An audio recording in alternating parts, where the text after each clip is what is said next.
Uma vez por ano, em dezembro, Ashley, Sean, seus amigos e familiares, todos vêm ao lugar onde Brett morreu e descem até a parte do rio onde ele desapareceu em 2003. Eles dizem algumas palavras, fazem um churrasco e tomam algumas bebidas, pois era isso o que Brett desejaria. Os sobreviventes que estavam junto quando ele morreu raramente falam sobre o que aconteceu naquela tarde de domingo e o horror que se seguiu. Os pais de Brett se divorciaram e se mudaram da cidade após a morte do seu filho.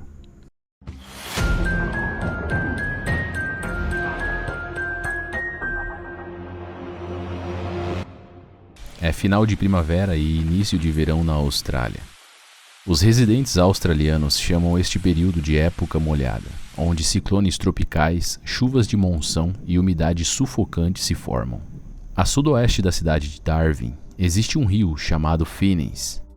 As fortes chuvas dessa estação do ano fazem o rio receber em alguns dias a quantidade de água que receberia em um mês inteiro, transformando a terra vermelha em lama, submergindo parcialmente as árvores ao longo de suas margens e inundando toda a área.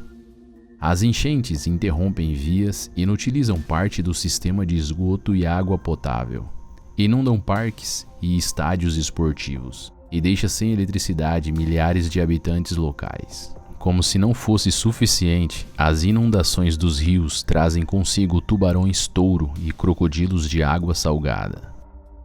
É uma tarde de domingo, às 11h40 do dia 21 de dezembro de 2003. Os amigos Showblowers, Ashley McGough, de 19 anos cada um, e Brett Mann, de 22, deixam suas casas e 1 hora depois eles estão aproveitando o verão e se divertindo, andando de quadriciclo nas trilhas lamacentas a sudeste de Kangaroo Flats, à beira de Litchfield National Park. Eles costumam dirigir até este local, passando por Tumbling Water Holiday Park e por estradas de cascalho e poeira, com paisagens de eucaliptos, palmeiras, manguezais e cupinzeiros gigantes, até chegarem às planícies salinas. Este é um lugar ideal para quem gosta de se divertir com quadriciclos e motocicletas. Os 3 amigos passam mais um fim de semana agradável juntos, acelerando suas motos e jogando lama um no outro. Às 16h30, eles descem até o rio Finniss para um ponto a 200 metros a jussante de Walker Ford. Eles estacionam suas motocicletas acima da margem e começam a lavar suas botas e roupas, que estavam cobertas de areia e lama. Eles notam que a água está bastante alta, mas sabem que isso é normal para a época do ano. O que eles não percebem é que o rio está anormalmente cheio e que a maré está aumentando cada vez mais. Os amigos estão sujos e o calor está escaldante. Eles decidem se banhar no rio entre algumas árvores fibrosas. Brett vai um pouco mais longe e acaba sendo arrastado pela forte correnteza. Seus amigos Ashley e Sean nadam atrás de Brett. Depois de nadar 300 metros, eles o alcançam. Os amigos não estão a mais de 1 metro de distância um do outro e nadam bem. Por isso não há pânico, eles mantêm o controle da situação. Após conversarem entre si para verificar se estava tudo bem, os amigos começam a procurar um bom local para sair do rio. Ashley e Sean nadam na frente, enquanto Brett vem logo atrás. Neste momento, Ashley vê um crocodilo e grita: "Croc, Croc, eu não estou brincando, tem um crocodilo na água." E todos desesperadamente começam a nadar até a árvore mais próxima. Sean não vê crocodilo nenhum, mas nada o mais rápido que pode e consegue chegar na bifurcação de uma árvore. Ele sobe e ajuda seu amigo Ashley a subir com ele na mesma árvore. Os dois olham para o rio e percebem que Brett desapareceu. Preocupados, eles começam a chamar por ele, mas não o veem em lugar nenhum e não o ouvem chamar. Os amigos se abaixam e vasculham a parte de baixo do rio, verificando se Brett não teria sido arrastado, mas não há nenhum sinal dele. O rio está em silêncio e só se ouve o contínuo som da correnteza. 2 minutos de ansiedade angustiante se passam e, de repente, um crocodilo surge na água com Brett em suas mandíbulas. Ele está deitado de bruços, imóvel, com os dentes do animal cravados em seu ombro esquerdo. Os dois amigos têm certeza que é ele quando veem seu equipamento de motociclista da marca O'Neill na cor amarelo com listras pretas e brancas. O crocodilo navega lentamente com Brett em sua boca, olhando para os amigos em cima da árvore a apenas 5 metros deles, e após alguns segundos mergulha e nada para longe. Essa foi a última vez que os amigos de Brett viram ele. 5 minutos após o ataque aterrorizante, o crocodilo volta à árvore que os amigos estão e se projeta para fora da água tentando abocanhá-los. Os adolescentes estão traumatizados e não conseguem acreditar no que vem. Como residentes australianos sempre souberam dos perigos que as cheias dos rios representavam, mas são raros e não acreditam que poderia acontecer um ataque de crocodilos contra eles. O dia escurece e os amigos passam a noite na árvore. O tempo todo tentando se manter acordados, se equilibrando nos galhos. Shaun está na segunda bifurcação da árvore e Ashley na terceira. Shaun tenta subir mais alto, se desequilibra e em um momento de parar o coração cai na água. Apavorado, ele volta em segundos para a árvore. A temperatura está caindo e os amigos resolvem ficar juntos na segunda bifurcação para se manter aquecidos e cuidar um do outro para que não durmam. A noite passa e os dois amigos não falam um com o outro.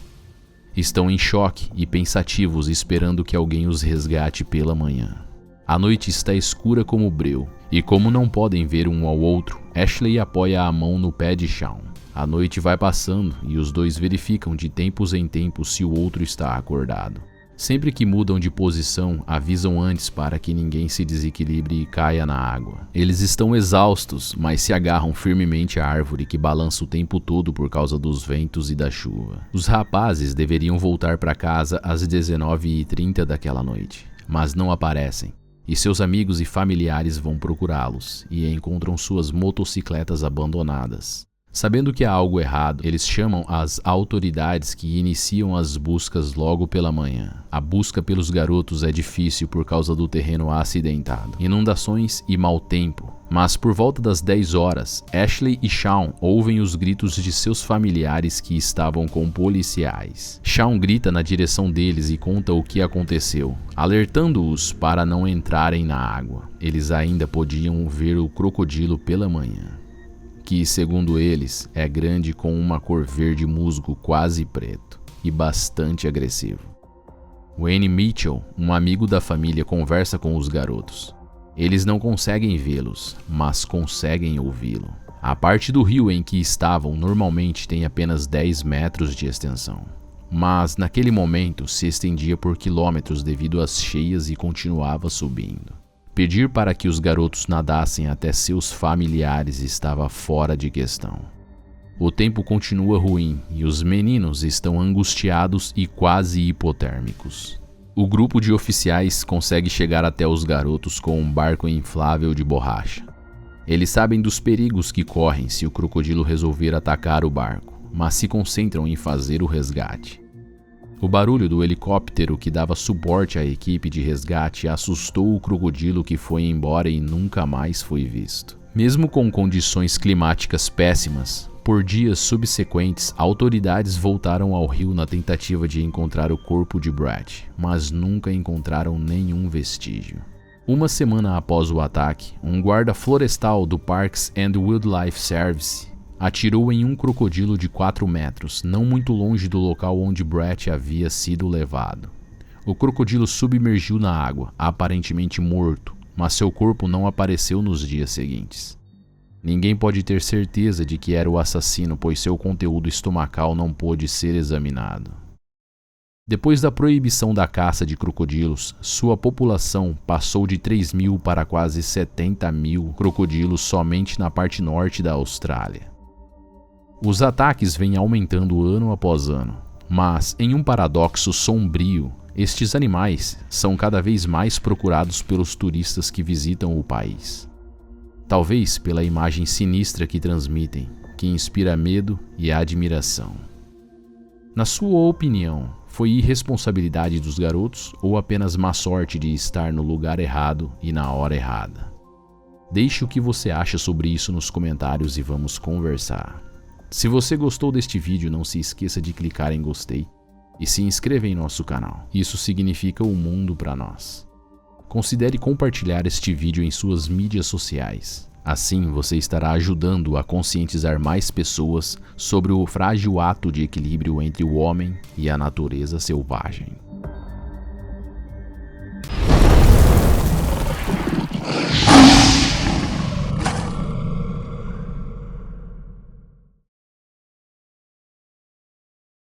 No episódio de hoje, nós vamos a um estado americano que, de tão diversificado, mais parece um país à parte, onde tudo é maior. As porções de comida, as picapes e até mesmo os chapéus de cowboys. Este é o Texas. Um estado maior que a Alemanha, Escócia, Irlanda do Norte, Bélgica e Holanda juntos. Aqui mora a cultura caipira mais popular dos Estados Unidos, juntamente com uma fauna selvagem que abriga mais de 1,3 milhões de jacarés.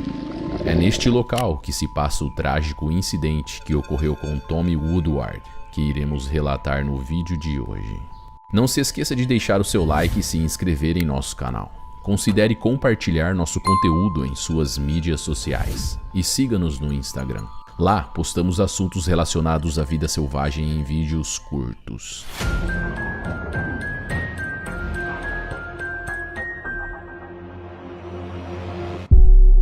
Tommy nasceu e se criou em uma cidade chamada Pacific, nos arredores de Missouri, Texas. Tommy Woodward, seu irmão gêmeo e sua irmã mais velha tiveram uma infância bastante difícil. Eles tiveram que se separar e passaram por tempos difíceis de falta de dinheiro e recursos que durou por muitos anos. Tommy era um garoto de fala rápida e conhecido por ser charmoso. Certa vez, ele se juntou a um carnaval itinerante e saiu em uma turnê por alguns meses. Ao retornar ao Pacífico, Tommy trabalharia com seu pai remodelando Sonic Drive-Ins, um negócio que duraria tempos antes de falir. Então, ele fez bicos para se sustentar neste período, lutando para sobreviver, mas mal conseguia tirar seu sustento. Foi só quando Tommy tinha 20 e poucos anos que ele recebeu uma ligação de seu irmão gêmeo Brian, que estava morando com sua esposa e seu filho em Orange, Texas, a cidade mais oriental do estado. Como resultado das dificuldades que eles enfrentavam juntos, enquanto crescia, Tommy desenvolveu um forte vínculo com seu irmão Brian, em uma época em que os irmãos ficavam até dias sem ter o que comer. Ciente de como a vida era difícil para Tommy no Pacífico, Brian não apenas oferece a ele um emprego em Orange, mas garante que ele não precisaria se preocupar em encontrar um lugar para morar, e que ele era mais do que bem-vindo para ficar com ele e sua família em sua casa pelo tempo que precisasse. Sabendo que não havia mais futuro para ele no Pacífico, Tommy aceita a oferta de seu irmão, faz as malas e vai embora. Ao chegar na cidade de Orange, para um novo começo muito necessário naquele momento, Tommy ficaria com seu irmão e sua família. O jovem trabalhador e motivado finalmente conseguiria seu próprio lugar, no mesmo lugar que seu irmão e sua irmã mais velha Tabitha e a mãe deles, Kelly, de quem Tommy era especialmente próximo e costumava ligar tarde da noite, mesmo bêbado, apenas para dizer olá e perguntar como estava. Embora Tommy e Brian bebessem muito, os dois eram trabalhadores extremamente esforçados e eram muito queridos pela maioria daqueles que os conheciam. Tommy tinha um charme natural e natureza extrovertida. Ele amava sair com as pessoas das quais gostava na marina local de Buckhart. A vida nunca tinha sido tão boa para Tommy. Nessa época ele estava com 28 anos e tinha o hábito de frequentar um bar na marina chamado Adam Bayou. Embora ele bebesse muito, as pessoas o conheciam por fazer todos ao seu redor sorrirem, e era conhecido como um bêbado agradável e brincalhão, que só queria fazer as pessoas sorrirem e se divertirem. No dia 2 de julho de 2015, Tommy estava se divertindo em uma típica madrugada no bar da marina de Buckhart, bebendo muita cerveja e jogando sinuca com alguns amigos e moradores locais. E claro, fazendo o que ele fazia de melhor, mostrando a todos o lado bom da vida e de curtir com os amigos. Era por volta das 2 da madrugada quando Tommy decide sair para nadar com uma amiga chamada Vitória, nas águas escuras do lago, nos arredores da marina de Buckhart. É importante observar que apenas algumas semanas antes desta noite, Kent Trubden, um trabalhador da construção local relatou ter visto um enorme jacaré no meio do lago. Embora os jacarés fossem animais bastante comuns nesta área, geralmente é motivo de preocupação quando um jacaré tão grande quanto este aparece por perto. Estes animais considerados grandes normalmente são também bastante inteligentes. Isso acontece porque, em termos de seleção natural, se eles atingiram este tamanho, é porque de alguma forma conseguiram se sobressair perante os outros da mesma espécie e ter mais sucesso no quesito sobrevivência. Acredita-se que este jacaré havia perdido o medo natural dos humanos, por estar tão próximo da marina, sempre sendo alimentado por visitantes do local. Além disso, o enorme jacaré tinha muitas cicatrizes e arranhões em sua face. Sua aparência era bastante desagradável, parecia ter saído de um filme de terror. Também é importante notar que o dono da marina tinha de fato visto o mesmo jacaré no lago do bar. Ele imediatamente colocou uma placa de perigo no local, avisando as pessoas sobre o imenso jacaré. Mas infelizmente, Tommy decidiu ignorar a placa naquela fatídica noite. Pouco antes de Tommy e Vitória saírem do bar, a garçonete do local, chamada Michelle Wright, novamente pede para que não entrem na água e novamente os avisa sobre o grande jacaré com mais de 3 metros de comprimento que aparece frequentemente no lago. Após avisá-los, ela volta a fazer seus trabalhos no bar, sem acreditar que Tommy teria coragem de realmente pular no lago àquela hora da madrugada. Tommy e sua amiga se aproximam da beira da água. Vitória percebe que os jacarés reagem à presença deles e começam a se movimentar. Os menores se distanciam, mas o grande jacaré, que, lembrando, tem hábitos noturnos, permanece imóvel, escaneando as possibilidades de comida em sua volta. Ele exibe sinais claros de que não está nem um pouco intimidado com a presença dos dois humanos em seu território. Ele levanta a cabeça para fora da água e começa a nadar furtivamente, agindo da forma típica dos jacarés quando estão caçando. É importante que sejamos respeitosos a partir de agora. E por favor, mantenham a cordialidade se pretendem deixar a sua opinião nos comentários deste vídeo. Tommy se prepara para pular na água. Claramente bêbado e super confiante, grita: "Danem-se os jacarés", e se joga na água. Ele começa a nadar para uma pequena ilha do outro lado do lago. E de repente alguma coisa o agarra e o puxa para baixo da água. Vitória assiste horrorizada à situação. De repente Tommy volta à superfície. Vitória, que estava na beira do lago, tenta entrar na água para ajudar Tommy, mas ele grita para ela não entrar. Imediatamente Vitória se vira de volta para o bar da marina. Ela avisa a garçonete Michelle Wright sobre o que aconteceu com Tommy. Ela imediatamente liga para a emergência e relata o que aconteceu o mais rápido que pode, enquanto procura sua lanterna para procurar por Tommy na escuridão da madrugada.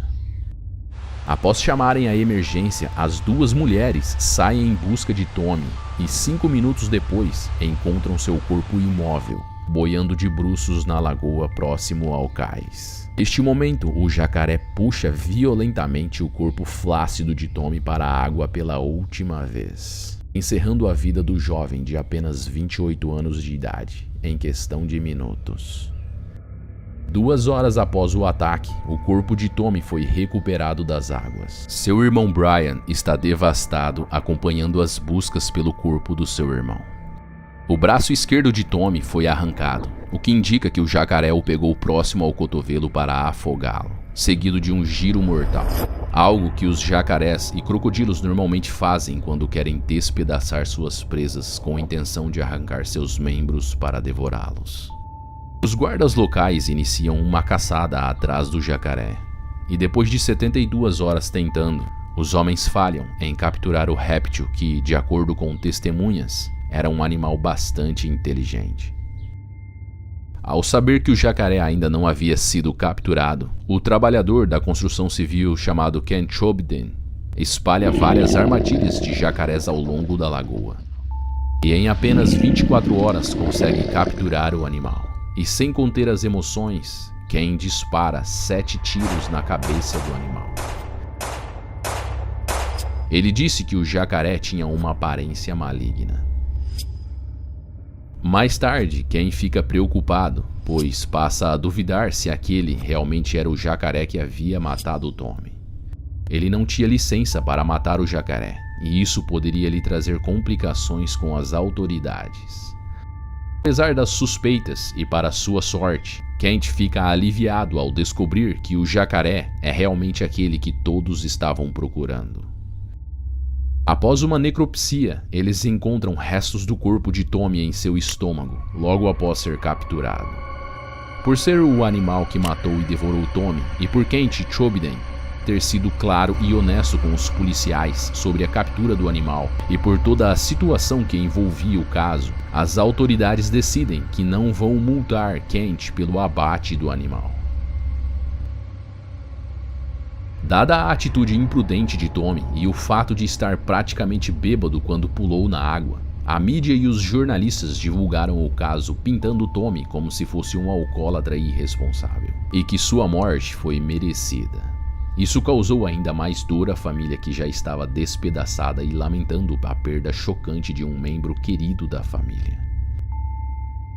Esse trágico acidente marcou o primeiro ataque que levou a uma morte humana em todo o Texas em 176 anos. Desde 1836, quando um homem foi atacado por um jacaré na foz de um rio chamado Trinity. Enquanto isso, o proprietário da marina Buckhart, que nasceu e foi criado em Orange, disse que ainda está se recuperando da tragédia em sua marina, que ele possui por mais da metade de sua vida. Destruída pelo furacão Ike em 2008, a marina foi reformada por Burkhardt em um local familiar, completo com uma mesa de shuffleboard e jogos. Estive aqui toda a minha vida e esta é a primeira vez que algo assim aconteceu. Eu ainda estou em choque, finalizou Burkhardt. Se você gostou deste vídeo, não se esqueça de deixar o seu like e se inscrever no canal. Isso significa tudo para nós.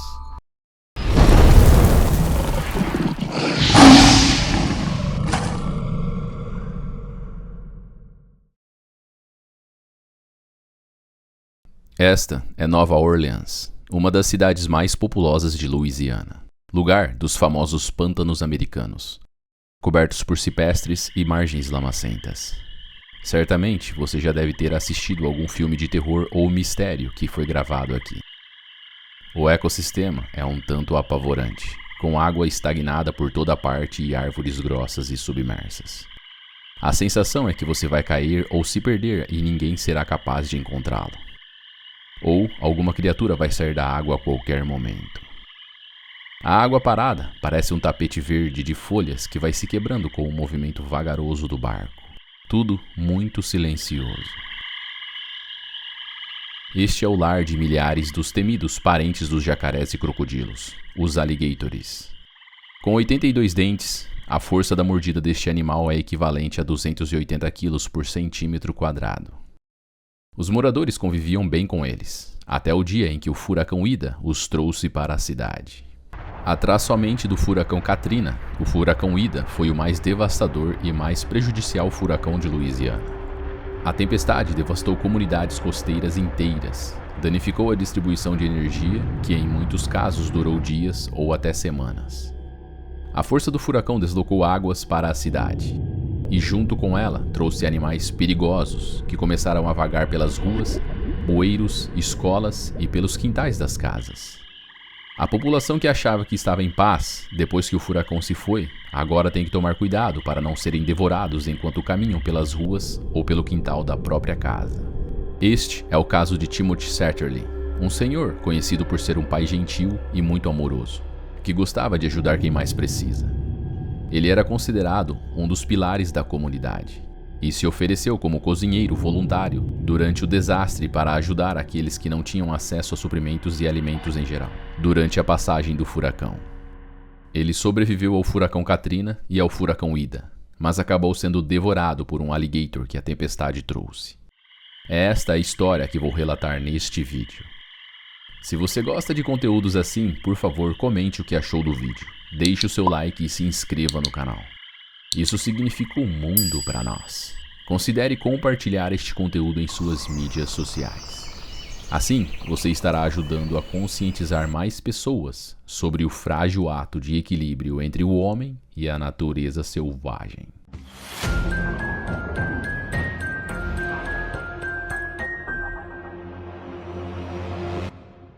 É segunda-feira, 30 de agosto de 2021, e Timothy Satterley, de 71 anos, está em sua casa juntamente com sua esposa. Eles ainda estão consertando os estragos que o furacão Ida fez no dia anterior. O local onde Timothy mora é uma região pantanosa. Logo atrás de sua casa está o Refúgio Nacional da Vida Selvagem Big Branch Marsh. São 18 mil acres de pântanos selvagens e lar de milhares de alligators. É daqui que sai a maior parte da água que inunda a cidade durante as tempestades. Mas isso não é grande problema, pois a casa de Timothy foi construída sobre palafitas e está acima dos níveis de inundações. Esses modelos de casa são comuns por aqui. Elas são construídas por ser útil justamente em momentos como este, quando os rios e lagoas se enchem. Em certo momento, Satterley desce para procurar por ferramentas e utensílios em seu galpão que fica atrás da casa, próximo ao lago Pontchartrain, no subúrbio de Slidell. Alguns momentos depois de Timothy sair, sua esposa ouve um barulho como se fosse um splash de água e pensa que seu marido caiu no lago enquanto subia a área pantanosa por entre a água da inundação. Então ela desce para ver o que está acontecendo. Assim que pisa para fora de sua casa, a esposa de Satterley vê ao longe seu marido ser atacado por um imenso alligator. O animal estava aplicando o rolo da morte em seu marido, uma ação que esses animais fazem quando querem arrancar pedaços ou membros de suas presas. A mulher desesperada volta correndo para pegar alguma coisa para ajudar na luta contra o animal. Mas quando ela volta, seu marido já está sem o braço. O animal arrancou o membro de Timothy até a altura do ombro.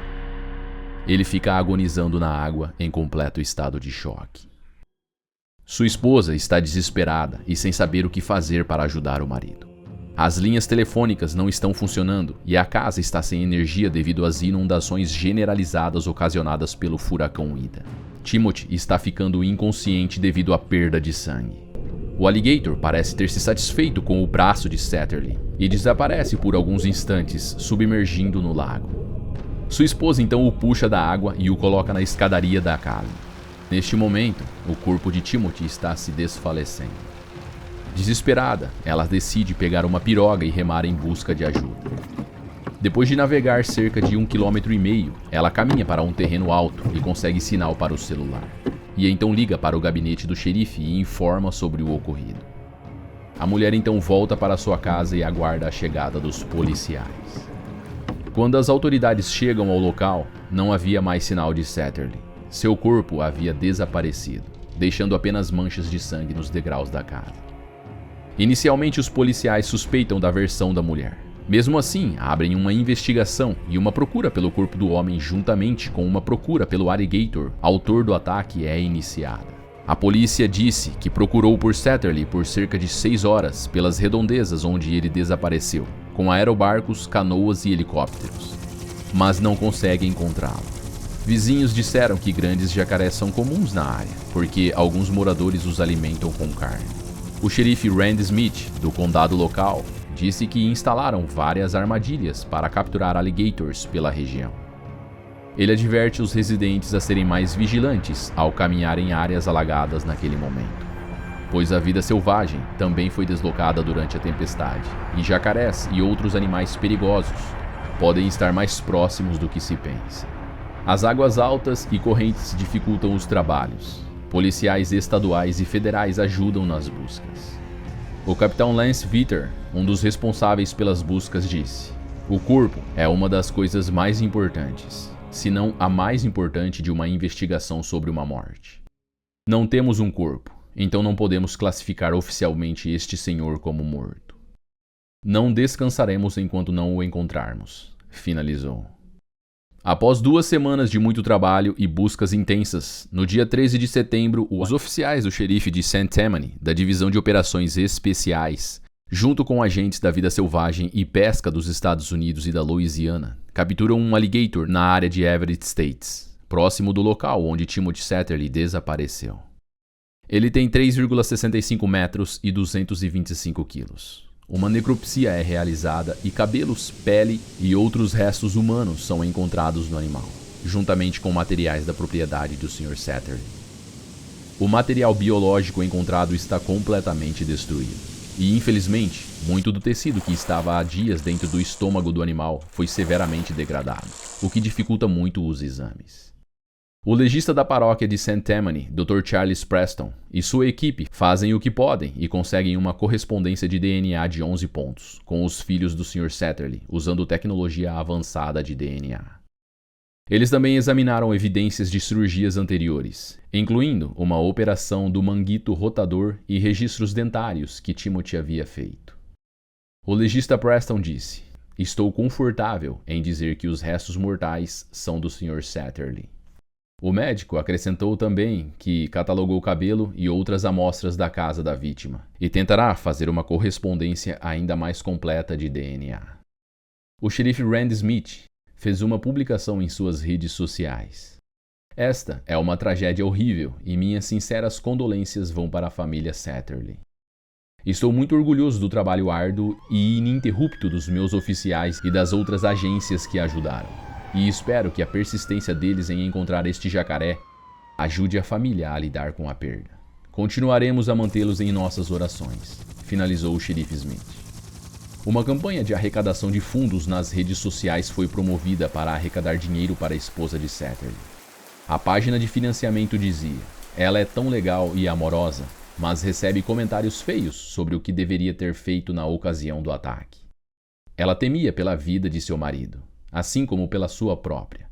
O crocodilo poderia tê-la agarrado enquanto ela tentava chegar ao barco.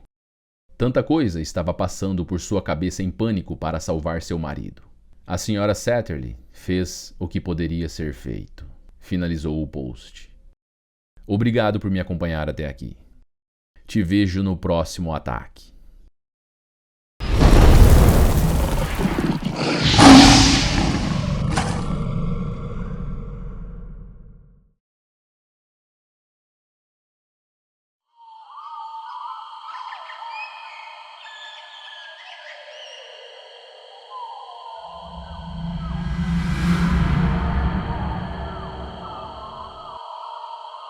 É 7 de dezembro de 2010 e Henry Coetzee acaba de chegar ao rio Lukanga juntamente com 2 amigos.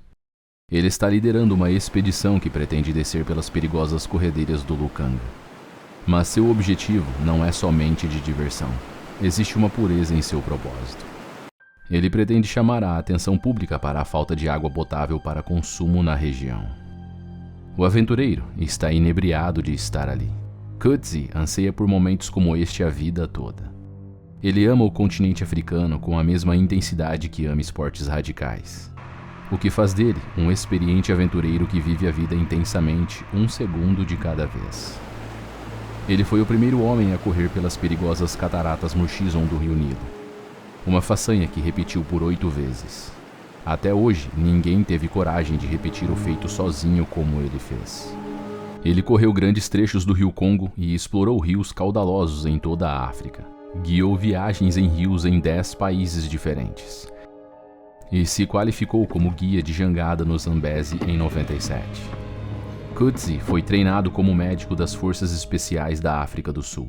Já foi caçado por tribos canibais e dormiu às margens de rios perigosos, protegido apenas pela lona de sua barraca. Estes eram os motivos de Henry ter a reputação de ter mais bolas do que cérebro.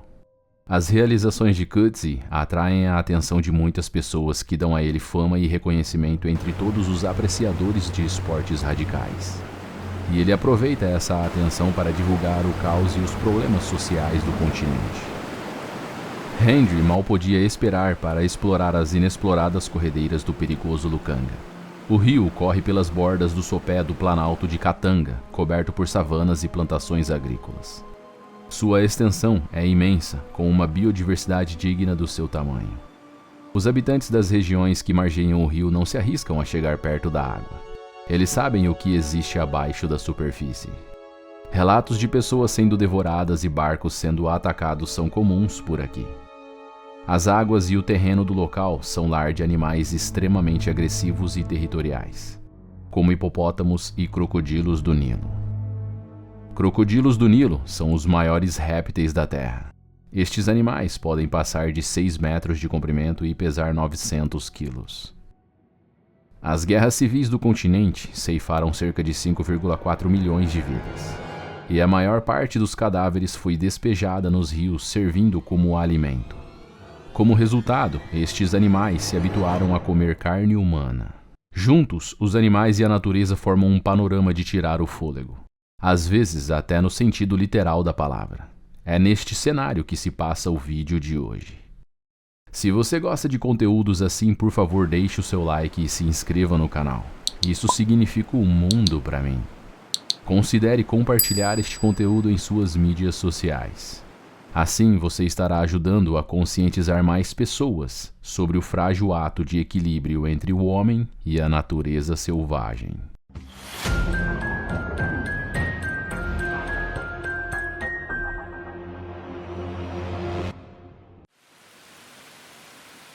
Está chovendo há 2 dias, mas o clima da manhã da partida parece ter dado uma trégua. E Henry Coetzee inicia a primeira parte da expedição, junto com seus parceiros de remo, Ben Stokesbury e Chris Kerblech. 2 experientes canoístas que estão acostumados a navegar por águas turbulentas e perigosas que poderiam matá-los. Mas a ideia de uma força invisível e viva na água que pode devorá-los inteiros é nova para eles. A primeira parte do trecho é o mais turbulento e considerado inavegável por muitos. Mas os homens são especialistas no que fazem e seguem à risca todos os requisitos de segurança. Nos primeiros 50 quilômetros de corredeira, eles avistam 3 pequenos crocodilos com cerca de 1 metro de comprimento.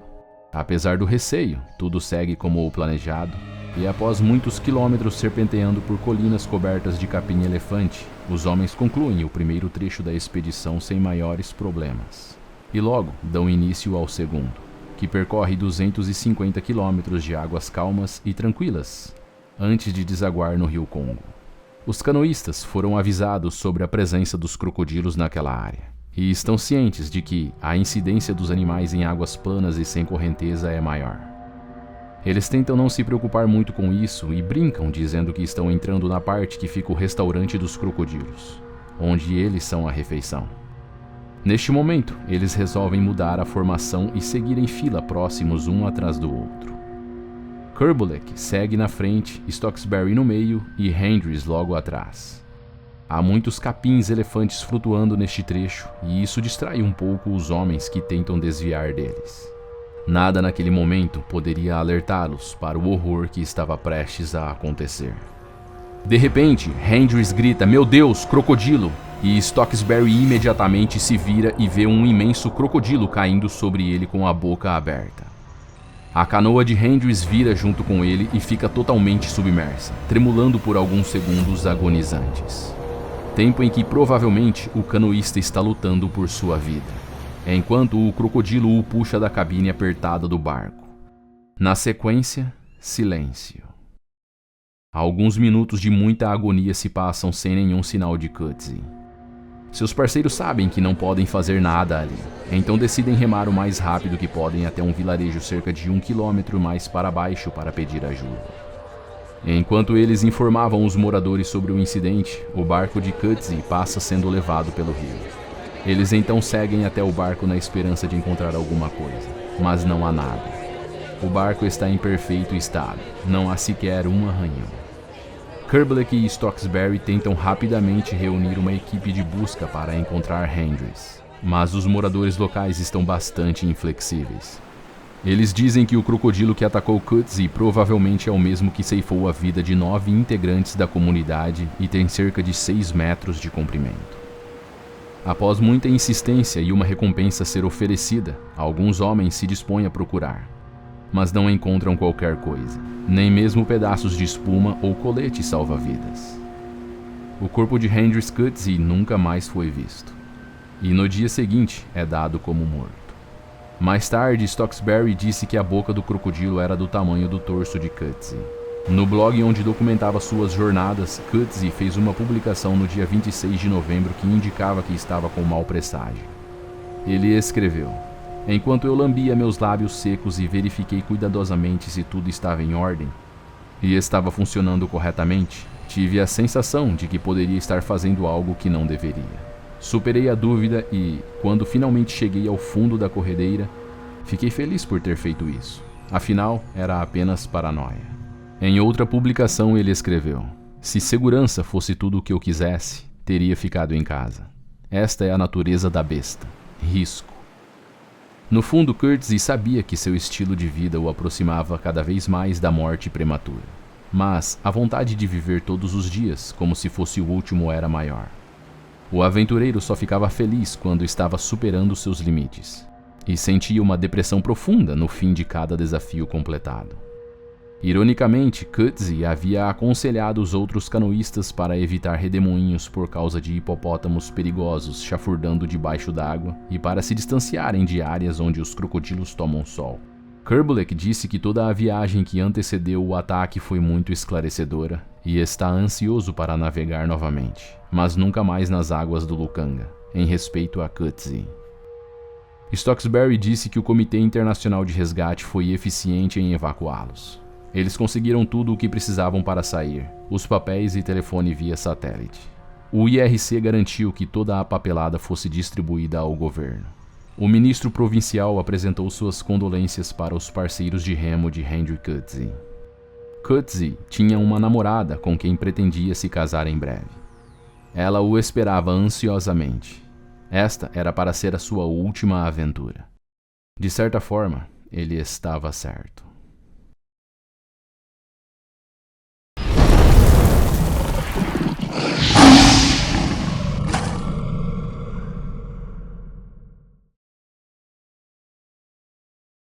Os crocodilos são frequentemente considerados animais antropófagos por natureza.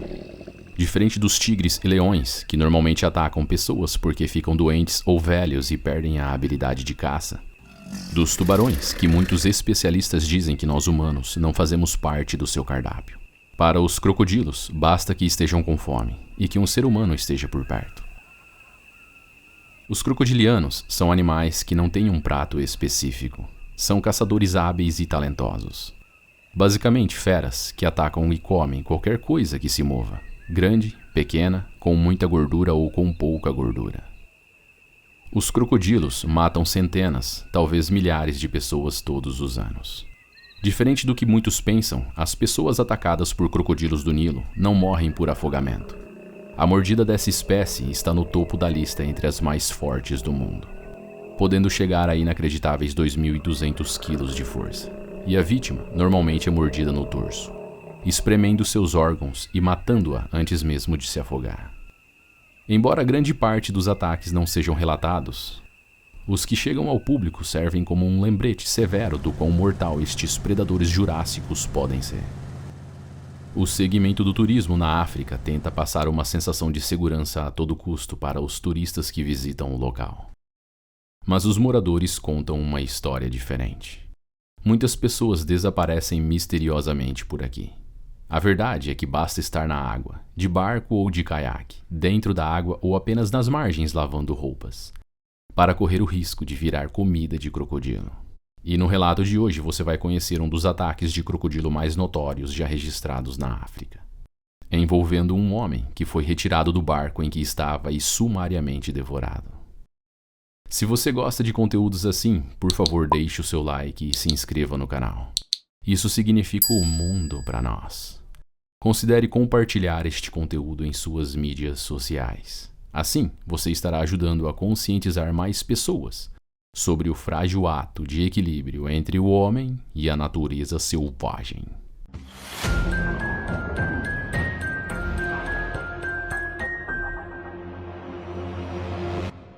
Estamos em Botsuana, um país que fica logo acima da África do Sul, no meio do continente, conhecido por ser um dos países mais bonitos do mundo, com quase 40% de seu território preservado para parques nacionais e santuários de animais.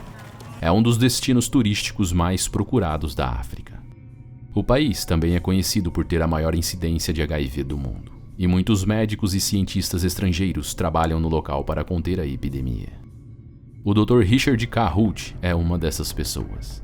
Ele é um proeminente epidemiologista e educador médico americano, que se formou em medicina em 63. foi residente-chefe em 68 da Universidade de Washington, lecionou na Escola de Medicina da Universidade de Yale e foi eleito o professor do ano em 1982. O Dr. Hult voltou a Seattle em 91 como chefe do Serviço Médico de Harborville e vice-presidente do Departamento de Medicina da UW. Mais recentemente, ele ajudou a ensinar residentes e estudantes de medicina do Providence Medical Center. Ele também foi reconhecido internacionalmente por seu trabalho no campo da biologia. E foi admirado em todas as comunidades nacionais e internacionais de medicina e doenças infecciosas por seu ensino e habilidades clínicas. Apesar da idade, Richard continua a realizar grandes feitos e sua carreira progride cada vez mais. Em 2001, Richard perdeu sua primeira esposa para uma doença neuromuscular progressiva. A partir daí, enfrentou dias difíceis tentando superar a perda de sua companheira. Ele dedicou 2 anos de sua vida cuidando de sua esposa antes que ela falecesse. Estar na África traz a Richard Hult um sentimento de paz que substituiu uma depressão profunda. No ano de 2004, ele conheceu Rita O'Boyle, uma viúva que também havia perdido seu cônjuge pouco tempo antes de conhecê-lo. Os dois casaram-se em 2004. Em 2006, Hult foi convidado pelo Departamento de Doenças Infecciosas da Universidade da Pensilvânia para auxiliar no projeto em Botsuana contra a disseminação do HIV. E em março, ele se mudou juntamente com sua esposa para o país. Ele já esperava por isso há muito tempo. Richard ama o pôr do sol e as paisagens exóticas da África, da mesma forma que ama cuidar dos seus pacientes no hospital, onde criou laços de amizade que carregaria por toda a vida. Richard já conhecia o país. Em uma outra ocasião, ele esteve por aqui através de outro programa que durou 2 meses. Na manhã do dia 16 de março de 2006, Hult está com lágrimas nos olhos. A felicidade e o sentimento de autorrealização tomam conta do seu ser. Ele havia superado grandes obstáculos que a vida lhe impôs e estava no melhor lugar do mundo, fazendo o que mais gostava de fazer. O local o faz lembrar dos seus primeiros anos de medicina, onde ainda se utilizava o estetoscópio e boas histórias para cuidar dos pacientes. Na manhã do dia 17 de março, menos de um mês após sua chegada, Richard e sua esposa vão para uma clínica que atende moradores de uma vila chamada Tule Nature Preserve, uma área remota localizada a extremo leste de Botsuana. A região é conhecida por seu cenário dramático, que inclui vegetação abundante e uma grande população de elefantes que dividem o território com elandes, impalas, gnus, chitas, leões e leopardos, juntamente com 350 espécies de pássaros. Após 2 dias prestando assistência médica às famílias, o casal decidiu ter um dia agradável navegando pelo rio Limpopo em um passeio de canoa, na companhia de um amigo chamado Harvey Friedman. Richard conhece muitas histórias assustadoras de ataques de crocodilos na região e está receoso. Ele mesmo já atendeu pessoas que foram atacadas pelos animais. Os guias o tranquilizam, dizendo que no local onde estão nunca houve registro de ataques de crocodilos, e pede apenas para que Hult e sua esposa fiquem atentos à possível presença de hipopótamos. Richard está maravilhado de estar ali. Seus pensamentos estão focados nas belezas exuberantes e únicas daquele lado da África. Eles seguem remando lentamente pelo majestoso Limpopo, com uma conversa carregada de humor e boas risadas. Hult está no barco com um guia e sua esposa em outro barco cerca de 20 metros atrás, quando um crocodilo subitamente emerge das águas calmas do rio e o abocanha pelo torso, arrancando-o do seu assento em uma fração de segundo e o levando para o fundo do rio. Sua esposa e os guias ficam horrorizados, sem conseguir acreditar no que acabaram de ver. A tarde de domingo, que era para ser pacífica, rapidamente se transformou em mais uma tragédia envolvendo crocodilos que ficaria marcada na história do país. O animal pré-histórico leva Hult para as profundezas do rio, onde nunca mais foi visto. Alguns dias depois, o colete salva-vidas e algumas partes do corpo de Richard foram encontrados rio abaixo e cremados. Autoridades disseram que provavelmente o restante do corpo de Richard foi consumido em sua totalidade. Os guias estimaram que o animal tinha pouco mais de 4,5 metros de comprimento, e que o ataque foi tão rápido e preciso que o animal sequer encostou na canoa para abocanhar Richard. Hult foi um homem que dedicou a vida a ajudar outras pessoas. Ele não era apenas um médico especialista em seu campo com proeminência nas melhores instituições médicas dos Estados Unidos. Ele era o suporte de milhares de pessoas que confiavam nos seus serviços e um dos pilares da sociedade africana. E sua morte foi sentido por muitas pessoas. Além de sua esposa e filho David, o doutor deixou seus filhos Richard, um professor em Los Angeles, e Daniel, um médico de Seattle. E as duas filhas de O'Boyle, Beck Fotheringham e Anna Potvin.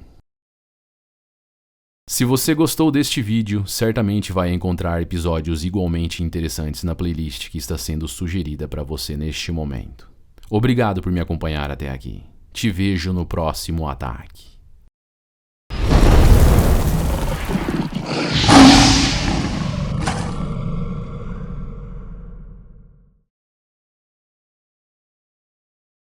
São 8 da manhã de terça-feira, do dia 1º de junho de 2022, e um homem está passeando com seu cachorro no Parque John Taylor, na cidade de Largo, Flórida. Ao passar pela lagoa, ele vê o que parece ser um torso humano boiando na água, e rapidamente liga para a emergência. Logo, policiais chegam à cena, e o corpo é identificado como sendo de Sean Thomas McGuinness. Sean é um homem que mora de favor há 8 anos no porão da casa do seu melhor amigo, Ryan McKinley. Ele descobriu recentemente problemas sérios de saúde. McGuinness foi diagnosticado com um tumor maligno na glândula pituitária e epilepsia com convulsões, que de qualquer forma encurtaria sua vida. O homem não tem plano de saúde, não tem família no estado, está com problemas financeiros e sua doença começa a ser um grande fardo também para a família do seu amigo. E Ryan pede gentilmente que McGuinness deixe a casa o mais breve possível. Nessa época, Thomas resolve seus problemas financeiros pegando frisbees em um lago próximo a um campo de golfe. O local é usado por praticantes do esporte. Por este motivo, no fundo do lago tem muitos discos jogados erroneamente. Ele consegue revendê-los por cerca de 5 a 10 dólares cada um, e em pouco tempo encontra dezenas no fundo do lago, o que lhe dá uma renda de cerca de 150 a 200 dólares por dia. O único problema é que o lago é lar de inúmeros jacarés famintos. Os inúmeros problemas de Thomas o fazem mergulhar cada vez mais fundo no lago em busca de frisbees. Na segunda semana de maio de 2022, um visitante do parque chamado Derek Erskine, de 37 anos, estava caminhando pelo parque quando viu McGuinness se chafurdando debaixo d'água, procurando por frisbees. O homem tirou uma foto dele e se aproximou para perguntar se ele sabe o quão perigoso é aquilo que está fazendo. McGuinness, bastante confortável e totalmente ciente, responde que sim, mas que precisa fazer aquilo, e continuou procurando. Esse foi um dos últimos discos que ele tentou obter. Espero que ele esteja em paz agora com o Senhor, e isso é o melhor que podemos desejar, disse o visitante do parque Derek Erskine. Por meio de uma solicitação de registros públicos, o jornal Spectrum Bee News obteve relatórios de comunicação da polícia de Largo, que mostravam que um guarda florestal tentou impedir que McGuinness entrasse no lago do parque. Em 11 de abril, McGuinness foi visto entrando na água por volta do meio-dia e foi advertido para não fazer aquilo, disse o relatório, observando que ele não deu atenção ao aviso. Alguns dias depois, em 19 de abril, McGuinness foi visto no Taylor Park nas primeiras horas da manhã mergulhando em busca de discos, e um guarda florestal chamou a polícia para prendê-lo. Durante os 2 incidentes, quando os policiais chegaram ao parque, não conseguiram localizar McGuinness. Sean consegue despistar os policiais entrando na escuridão da noite ou de madrugada no lago, pouco antes do sol nascer, mesmo horário em que os jacarés estão mais ativos procurando por comida. Apesar de serem animais que se esgueiram pelas águas da nossa consciência, despertando medo e pavor com sua aparência sinistra no coração da maioria das pessoas, McGuinness parece não temer os animais. Seu amigo Ryan disse que achava que as necessidades financeiras, somado à doença de McGuinness, eram as razões do homem parecer não se importar com a presença dos jacarés enquanto mergulhava no lago. Na verdade, ele parecia estar confortável fazendo isso.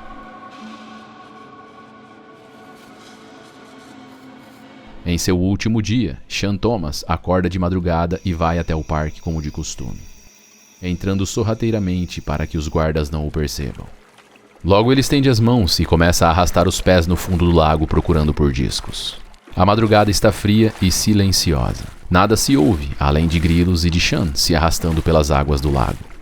As luzes da cidade iluminam algumas partes do parque, mas a lagoa está completamente escura como o breu. Sean continua usando o tato das mãos para encontrar discos e vai jogando para a margem os que encontra. Alguns minutos se passam e Sean já está com a água do lago na altura do seu peito. Ele age rapidamente para pegar o máximo de discos antes que a luz do sol apareça. Ele está sozinho, indefeso e perigosamente próximo da parte mais profunda do lago. Nessa situação, até jacarés de médio porte têm facilidade para afogá-lo. Neste momento, um jacaré surge, fecha suas mandíbulas nas coxas de Sean e aplica o giro da morte, arrancando uma das pernas de Sean, da maneira mais horrível que se possa imaginar. A adrenalina e o choque impedem que ele caia na inconsciência e lhe dá forças para continuar lutando por sua vida. A atividade na água chama a atenção de mais jacarés. Nessa hora, provavelmente mais animais se juntam para um banquete com o corpo de Sean Thomas McGuinness. E o ataque se transformou em um frenesi alimentar dos predadores, que morderam seu corpo e seus membros impiedosamente, destroçando-o em pedaços antes de finalmente sucumbir. As partes de seu corpo saciaram os animais, que deixaram o torso do Sean flutuando no lago ao redor de uma nuvem sinistra de cor carmesim. Apesar das várias tentativas dos guardas de proibir a entrada de Sean no parque, ele decidiu continuar despistando as autoridades quando o parque ainda estava fechado. Às 8 da manhã daquele mesmo dia, seu torso é encontrado sem os braços e sem uma das pernas, claramente devorados pelos animais. Seu rosto desfigurado dificultou sua identificação. Somente no dia seguinte as autoridades conseguem descobrir que o corpo era de Sean por meio da arcada dentária. Este foi o primeiro ataque de jacaré desde 2019, e as notícias de sua trágica morte circulam pelo país inteiro. Investigações policiais posteriores questionaram a falta de segurança no parque, apesar de um incidente anterior em 2020 de um homem mordido por jacarés, que também procurava recuperar itens perdidos no lago. Caçadores licenciados da Florida Fish and Wildlife iniciam buscas para localizar animais que representam risco à população. E 2 jacarés com cerca de 3 metros foram retirados do lago, próximo onde Sean foi atacado. Após uma investigação nos animais, foi descoberto em seus estômagos tecido e pedaços de ossos, mas a conclusão foi de que eles não estavam envolvidos na morte de McGuinness. Isso não envolveu a morte dos animais, e eles foram transportados para um santuário. Os responsáveis continuaram investigando, mas não capturaram nenhum jacaré adicional no lago. Pesquisadores de comportamento de répteis alegaram que essa morte brutal também foi consequência da época de acasalamento dos animais, o que significa que eles ficam mais vigilantes e agressivos, protegendo seu território, e veem qualquer coisa diferente na água como uma ameaça em potencial. O fato de Sean ter entrado na água à noite também contribuiu para o ataque, já que nessas horas os animais são mais ativos. O amigo de quarto de Sean expressou imensa tristeza e remorso por ter pedido a seu amigo que fosse embora, e não consegue deixar de sentir um pouco de culpa pelo acontecimento. Ele diz que ele tinha bom coração e que com certeza Sean não iria querer que os animais fossem mortos por sua causa. Os administradores do parque o fecharam por vários dias e fortificaram a segurança ao redor do lago para impedir que pessoas entrem em busca de discos de frisbees. No sepultamento de Sean McGuinness, não havia ninguém além de alguns conhecidos que sabiam que ele não tinha família na Flórida e não fazia contato com parentes há anos. O incidente chocou toda a comunidade local, que colaborou para que os frequentadores do parque seguissem à risca os regulamentos e todas as regras de segurança ao redor do lago, com medo de serem as próximas vítimas dos terríveis e cruéis répteis. Na sua opinião, o que fez com que Sean mergulhasse no lago tão despreocupadamente? As necessidades financeiras? Ou talvez Sean estivesse com depressão e de alguma forma procurando inconscientemente acabar com aquilo? Deixe o seu comentário sobre o assunto e vamos conversar. Não se esqueça de deixar o seu like e se inscrever no canal. Obrigado por me acompanhar até aqui. Te vejo no próximo ataque.